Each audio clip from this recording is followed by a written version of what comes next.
జగన్మోహన్ రెడ్డి ఇప్పుడు విజయసాయిరెడ్డి లేని లోటు గట్టిగా ఫీల్ అవుతున్నారు.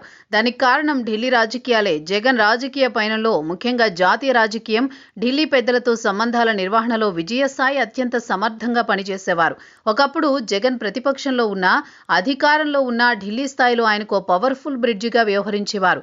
జగన్ ఇంట్లో ఉన్నా ఆయన తరపున ఢిల్లీలో లాబీలు, జాతీయ నేతలతో సమన్వయం అంతా విజయసాయిరెడ్డి ఒంటి చేత్తో చక్కబెట్టేవారు.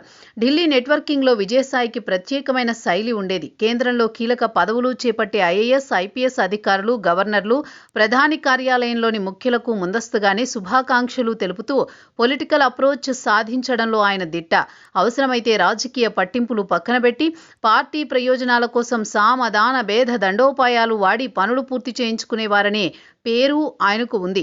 ప్రధాని మోదీ, కేంద్ర హోంశాఖ మంత్రి అమిత్ షా కార్యాలయాలతో నేరుగా నిరంతరం టచ్లో ఉంటూ జగన్ కోసం ఢిల్లీ తలుపులు తక్షణమే తెరిచేలా వ్యూహాత్మకంగా వ్యవహరించేవారు.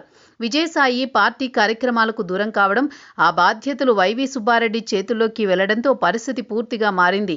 విజయసాయి స్థానాన్ని భర్తీ చేసేందుకు యత్నిస్తోన్న వైవి పొలిటికల్ కన్సల్టెంట్, మధ్యవర్తుల సహాయంతో ఢిల్లీలో లాబియింగ్ నడిపించేందుకు ప్రయత్నిస్తున్నప్పటికీ అనుకున్న స్థాయిలో ఫలితాలు రావడం లేదు.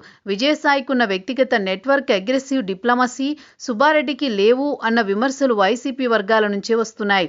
జగన్ ఢిల్లీ పర్యటనలకు సంబంధించిన అపాయింట్మెంట్ల సమస్య నిదర్శనం. గత కొన్ని నెలలుగా ప్రధాని మోదీ, అమిత్ షాల అపాయింట్మెంట్ కోసం ప్రయత్నాలు సాగుతున్నా అనుకున్న సమయానికి అవి కార్యరూపం దాల్చకపోవడం సుబ్బారెడ్డి పరిమితులను ఎత్తిచూపుతోంది. నాయకులు గుసగుసలాడుకుంటున్నారు. అదే విజయసాయిరెడ్డి బాధ్యతల్లో ఉండుంటే ఇప్పటికే సంబంధాలతో 2-3 సార్లు జాతీయ నాయకులతో భేటీలు సాధ్యమై ఉండేవన్న అభిప్రాయాన్ని కొందరు క్యాడర్ నేతలు వ్యక్తం చేస్తున్నారు.